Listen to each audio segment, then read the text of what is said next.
My name's Linda Green and I'm a children's worker at Plymouth Refuge, where we support families who are fleeing domestic abuse. Well, I'm Janet Griefstocker and I'm Commissioning Officer for Plymouth City Council, and I commission services for disabled children. I'm Ali Colton and I work for Families for Children Adoption Charity. I do the fundraising and publicity for them. My name's Jill Parker. I work for Friends and Families of Special Children. We're a charity that's Plymouth based and we support families of children with disabilities.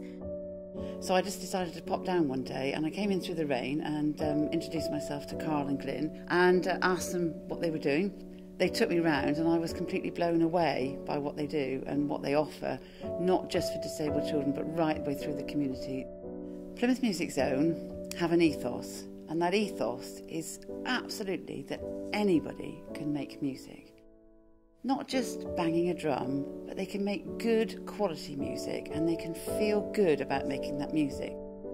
For our young people, some of the issues that they have as a result of what they've witnessed or been subject to has had an impact on their self-esteem.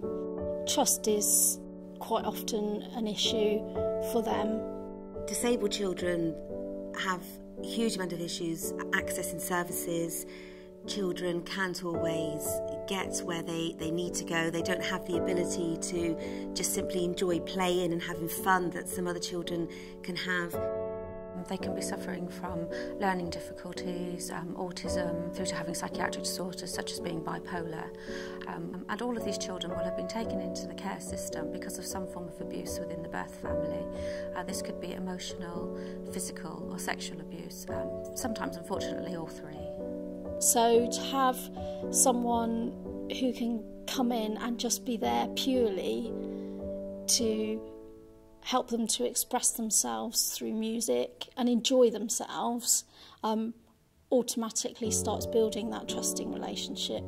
That's one thing that makes a real difference, is the staff here are so patient and understanding and nurturing, and they just have this uncanny knack of spotting when a child's bonded with a particular instrument or suddenly looks like they could go that bit further, and they just manage to bring so much out of them that I don't think the children realise was in there to begin with. Whether that's a 75-year-old gentleman or a 3-year-old little girl with Down syndrome, it doesn't matter what it is, they can bring it out of them and they can work with them.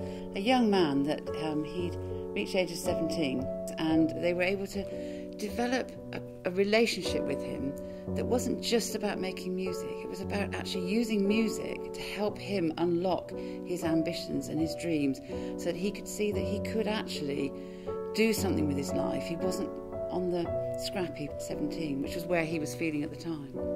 I think the social workers who support the children in their everyday lives were kind of looking at each other in amazement to see a group of children who hadn't actually ever worked together before, who we were very concerned wouldn't be able to work as a team. Within 5-10 minutes, they were working as a team.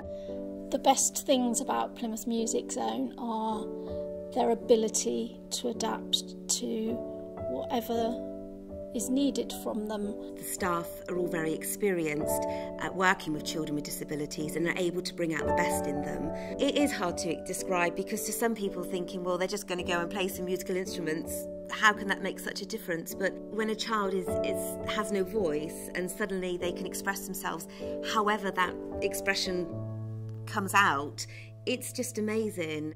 It is creative, but that's not just it. The skills that they're learning through that music actually feed into the whole of their lives. Whether it's singing, whether it's playing an instrument, whether it's just simply being part of setting that music event up.